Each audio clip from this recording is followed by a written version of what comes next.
these events are no longer abstractions. They're no longer talking about what's going to happen in 2050 or in 2100.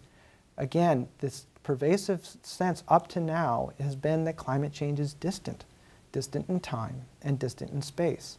And what we're now beginning to see is that it's not so distant. It's not just future generations. It's us, and it's our own children. I have a 9-year-old son. He's going to be my age in the year 2050. Okay? I don't want him to live in the world that we're currently hurtling towards. Describe that world for me as you can see it. Currently, we are scheduled, unless we change direction, to go through the 2-degree mark.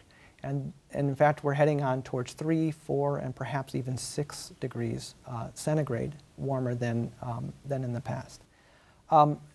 As you go, things get much, much worse. And in fact, let me just use a simple analogy, because people often will say, well, you know, 4 or 5 degrees, that doesn't sound like very much. I mean, I see the temperature change more from night to day. But it's the wrong way to think about it. I mean, think about when you get sick and you get a fever. Okay? Your body is usually at 98.7 degrees. If your temperature rises by 1 degree, you feel a little off, but you can still go to work, you're fine.